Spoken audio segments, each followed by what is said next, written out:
Malaysian students have fared poorly in international testing.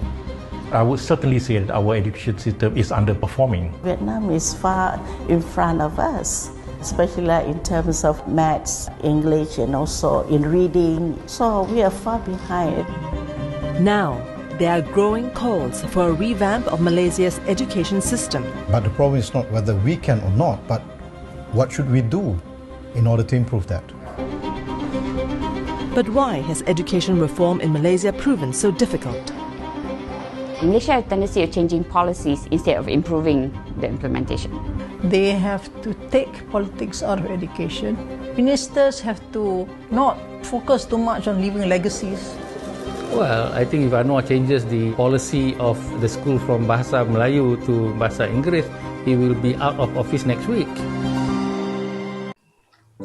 Good day to my respected evaluators and my fellow educators. My name is Nur Sofia Humaira and I am honored to present this multimedia analysis on a theme that sits at the very core of our national progress: aspiration and direction of Malaysian education, shaping a teacher as an educator. Before we dive into the policy and also the blueprints, I want to share with a reflection. Why are we here? We are at a crossroads where the traditional methods of the past no longer suffice for the digital natives of the future. This presentation is divided into 4 critical segments. First, we will explore topic 4 of our curriculum, the national aspirations found in the Malaysia Education Blueprints 2026-2035. We will look at where our country wants to go. Second, we will discuss topic 5, the deep implications this has for us as teachers. We are no longer just transmitters of facts, we are being reshaped into educators of character. Third, I will demonstrate the use of digital learning objects, showing how technology is the bridge to achieving these national goals.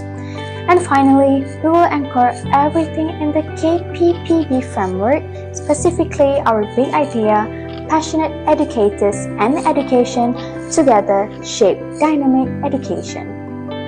So, throughout these 20-minute sessions, I will demonstrate not just my understanding of the syllabus, but my readiness to step into the classroom as a professional who values ethics, digital citizenship, and the holistic development of every Malaysian child.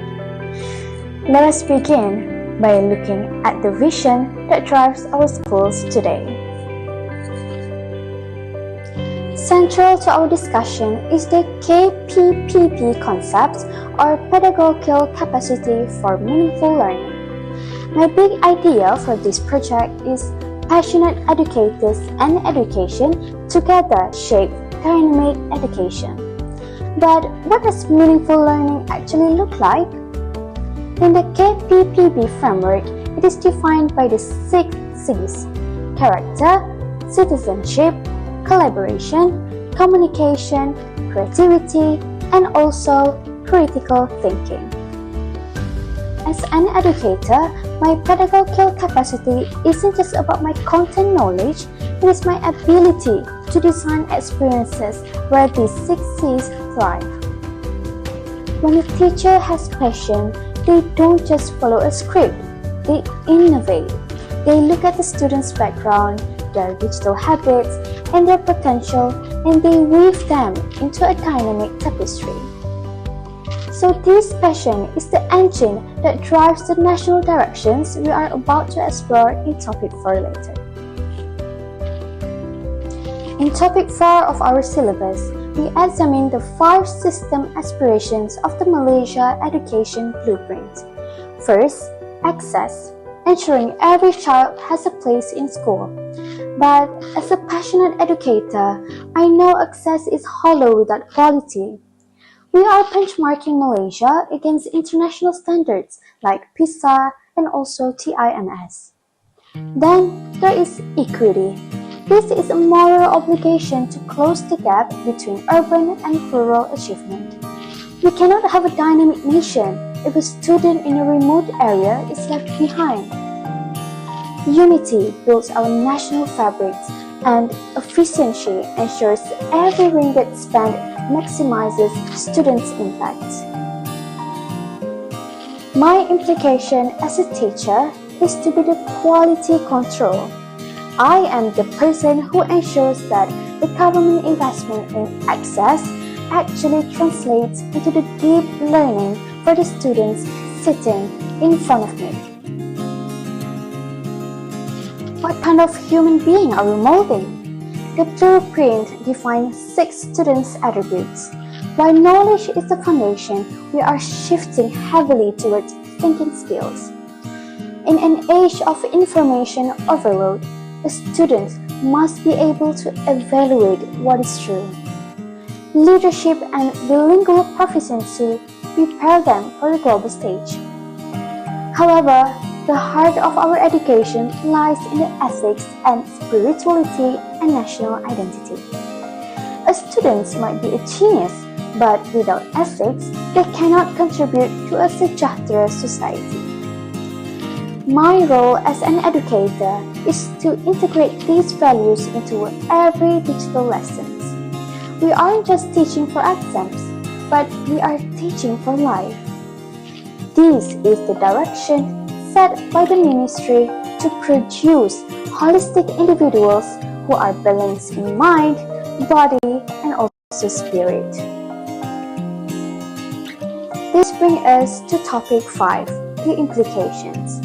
To be an educator requires a highly excellent mastery of the Standard Guru Malaysia SGM. We are shifting from being the sage on the stage to the guide on the side. This requires analytical thinking. We must solve the problem of student disengagement by using the PAK21 pillars. The implications for me is a commitment to continuous professional development. If I want a dynamic classroom, I must be a dynamic learner. I must master the digital tools that my students use daily and transforming them from distractions into a powerful digital learning objects that will stimulate their curiosity. To fulfill the HPP6 rubric, I am demonstrating a digital learning object I developed. Notice how I utilize visual materials and animations to simplify complex concepts.